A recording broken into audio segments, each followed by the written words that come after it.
अस्सलामुअलैकुम my social media family. उम्मीद करती हूँ कि आप सब लोग हिफ्ज़-ओ-मान से होंगे, खुशबाश होंगे। जैसा कि आप लोग जानते हैं कि मैं एनएमडब्ल्यू के लिए एनडीयू गई हुई थी इस्लामाबाद में।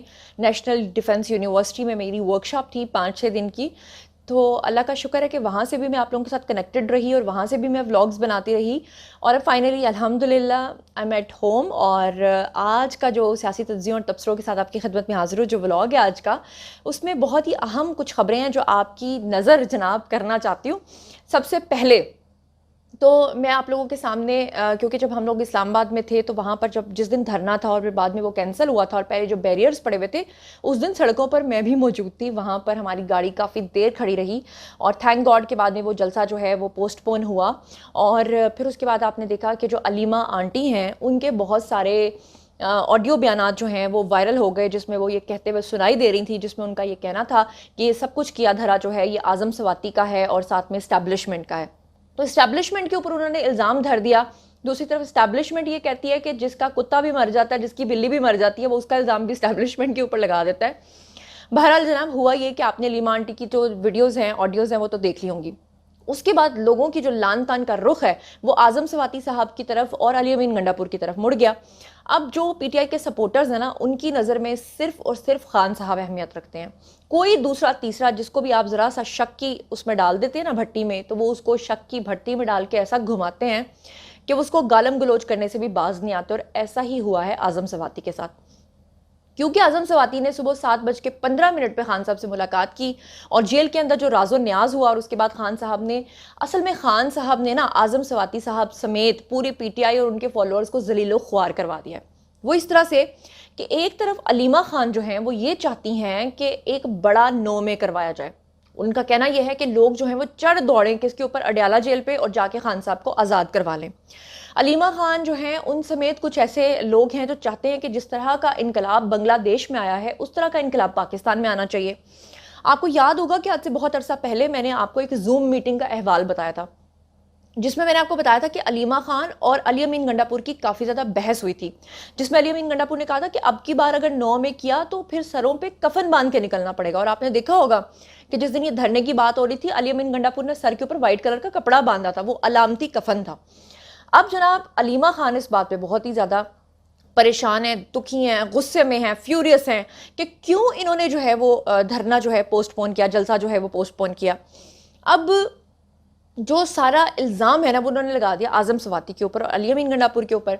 अब आज़म सवाती को लोगों ने सोशल मीडिया पर वो ट्रोल किया, वो गंदी गंदी गालियां दी कि आपकी सोच है। और उसके बाद आज़म सवाती को खुद आकर सामने अपनी सफाई में बहुत कुछ कहना पड़ा।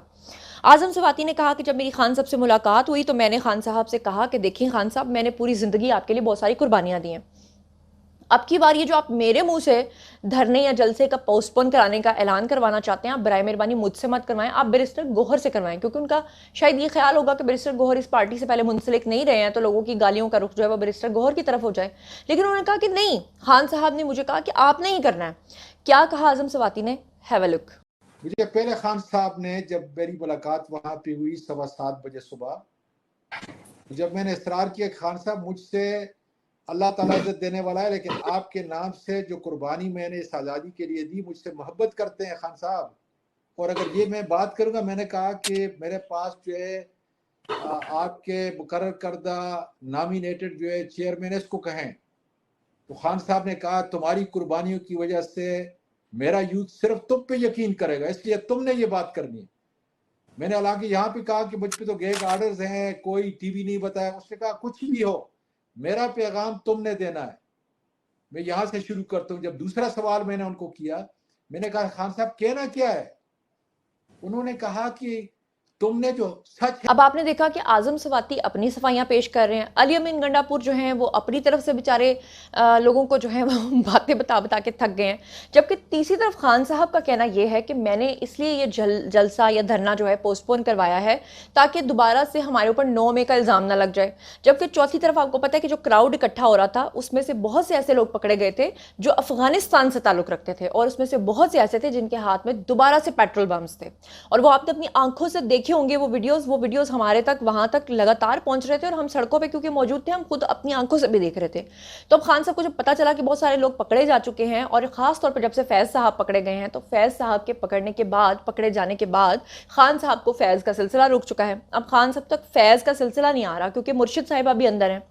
अब ऐसे में जनाब आप ये देखिएगा कि खान साहब ने इन तमाम को गालियां पढ़वा के, इन तमाम को जलीलो ख्वार करवा के फाइनली खुद क्या डिमांड रखी है हुकूमत से। पिछले दिनों खान साहब ने कहा कि उनको जो है वो इलेक्ट्रॉनिक ब्रश चाहिए, जिसको सुनने के बाद काफ़ी दिन तबसरे होते रहे कि खान साहब ने इलेक्ट्रॉनिक ब्रश का करना क्या है। अब खान साहब कह रहे हैं कि मुझे जेल के अंदर जो है वो क्या चाहिए, डंबल्स चाहिए एक्सरसाइज करने के लिए, मुझे अपने डोले शोले बनाने हैं, मैनू की लगे बाकी जो मर्जी करन, पहाड़ च जान, जो कुछ मर्जी करन, मैनू डंबल दो।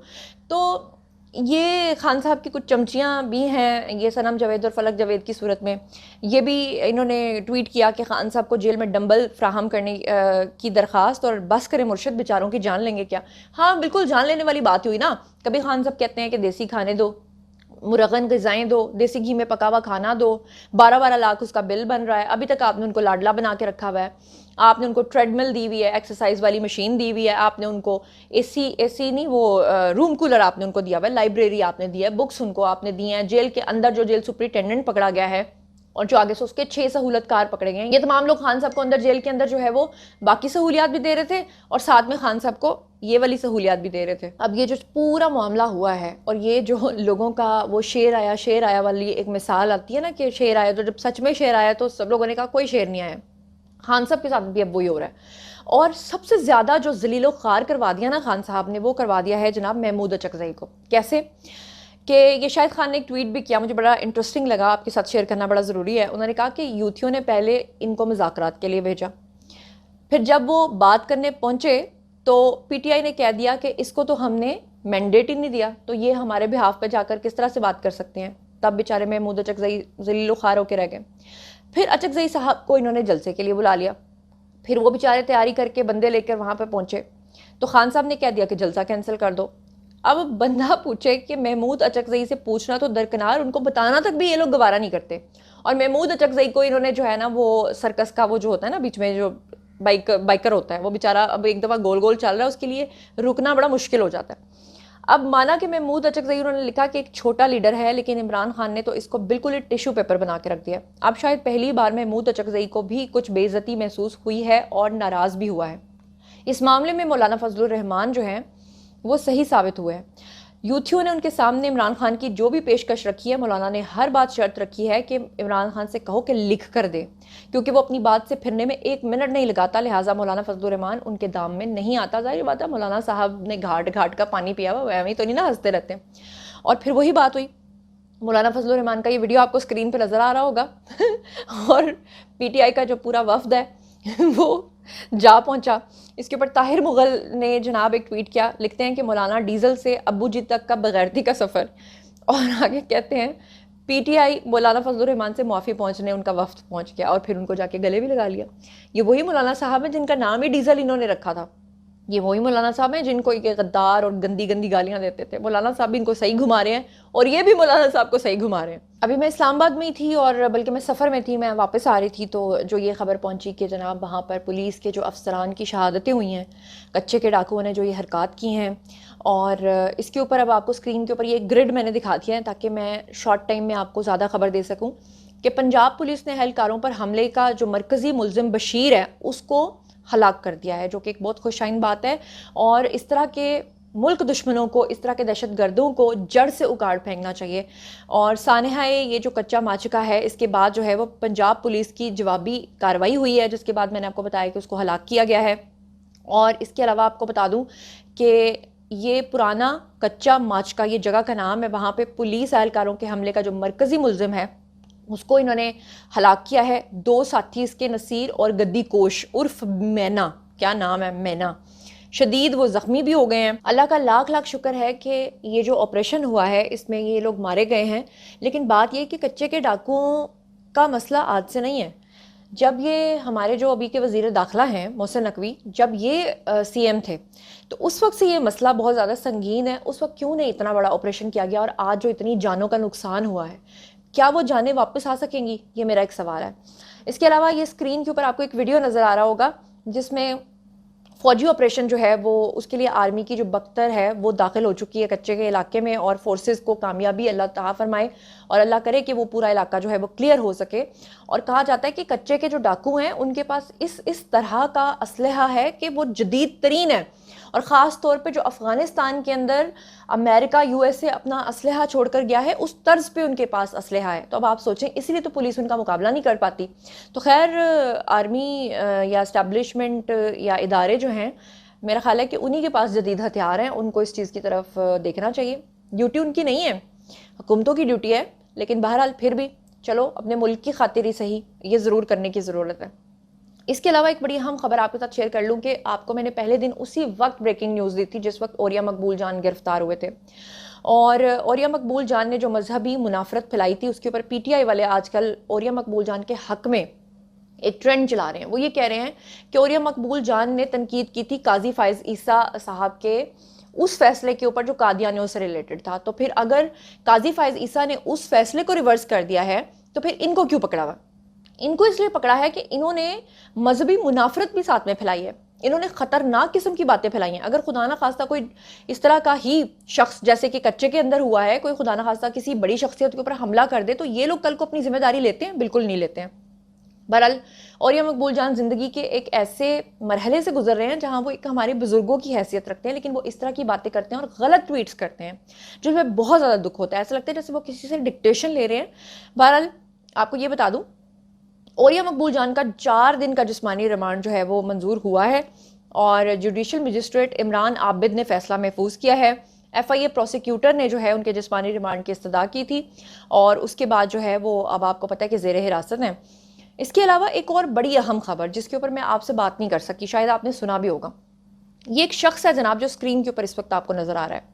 दिखने में तो बड़ा आपको बारोब और बड़ा अच्छा इंसान, शरीफ इंसान नजर आ रहा होगा, दाढ़ी वाला, लेकिन इसकी हरकत जरा नोट कीजिएगा कि इसने क्या गलाजत फैलाई। पिछले दिनों बरतानिया के अंदर हंगामे फूटे, वहां पे मुसलमानों के खिलाफ मुनाफरत फैलाई गई और वहां पर कुछ कैजुअलिटीज भी हुई। वहाँ के जो गोरे थे वो गलत खबर सुनकर उन्होंने मुसलमानों के ऊपर हमले भी करना शुरू कर दिए। एक हफ्ते के अंदर अंदर उनका जो अदलिया का निज़ाम है वो इतना ज़बरदस्त है कि एक हफ्ते के अंदर अंदर उन्होंने उन तमाम लोगों को, उन कल्प्रिट्स को सजाएं भी दे दी। मगर हुआ क्या कि सोशल मीडिया पर जिन लोगों ने फेक न्यूज़ फैलाई थी उसमें से एक शख्स पाकिस्तान के लाहौर शहर से बैठकर ये सारी मुनाफरत फैला रहा था, जो कि आपको स्क्रीन के ऊपर नज़र आ रहा है। अब इस शख्स को लंदन यानी कि बरतानिया की जो अदालतें हैं उनको ये मतलूब था। वहाँ की जो सिक्योरिटी इदारे थे उन्होंने पाकिस्तानी सिक्योरिटी इदारों को कहा कि आप बराए मेहरबानी इस शख्स को हमारे हवाले कीजिए। और उससे भी ज़्यादा मज़ेदार बात आप ये देखिए कि हमारे इदारों ने इस शख्स को उनके हैंड ओवर भी कर दिया। और बरतानिया में फेक न्यूज़ के ज़रिए फसादात फैलाने का जो केस हुआ है उसमें मुलजिम का जो जिस्मानी रिमांड है वो भी मंजूर हो गया है। लेकिन मेरा आपसे एक सवाल है कि जुल्फी बुखारी जैसे लोग, शहबाज गिल जैसे लोग, मोहित पीरजादा जैसे लोग, ये लोग बाहर बैठकर जो मुनाफरत फैला रहे हैं, जो पूरे एक स्टेट के खिलाफ, ये आदिल बाजा जैसे लोग बैठकर दिन रात बकवासियात कर रहे हैं, हमारे इदारे जब इन मुल्कों से रब्ता करते हैं या इंटरपोल के जरिए इनको लाने की कोशिश करते हैं तो फिर वो ममालिक इनकार क्यों करते हैं? तब आप उनको पकड़कर क्यों पाकिस्तान नहीं लाते ताकि दुनिया के किसी भी कोने में बैठे हुए किसी भी डिजिटल हो या कोई भी दहशतगर्द हो उसको इस बात का डर हो कि भाई पाकिस्तानी हुकूमत हमें पकड़ के वहां से लाएगी, क्योंकि वो बाहर के मुल्कों में बैठकर खुद को महफूज महसूस करते हैं, इसीलिए वो कोई भी बकवास करते हैं और कोई भी जो दहशतगर्द तंजीमें हैं वो उनको अपने मकासद के लिए जो है वो इस्तेमाल करती हैं। अब आपको बताऊं कि FIA ने इस शख्स को 1 दिन का जिस्मानी रिमांड भी इसका मंजूर किया है। और आपको बताऊं कि ये जो शख्स है इसका नाम फरहान आसिफ है, और ये शख्स जो है बरतानिया के अंदर मैं आपको बता चुकी हूँ कि उस वक्त सोशल मीडिया पर बैठकर फेक प्रोपेगेंडा कर रहा था। और जाते जाते आपको बता दूं कि ये जो धरना या जलसा करना चाह रहे थे उसमें शेर अफजल मरवत ने पुलिस की वर्दी पहनी हुई थी और वो जाकर पहले फिर अपने कपड़े फड़वा लिए, फिर वो पता नहीं क्या क्या हरकतें कर रहे थे, पुलिस को कह रहे थे मुझे मारो और मुझे गिरफ्तार कर लो ताकि जो है मैं खान की नज़र में अमर हो जाऊं।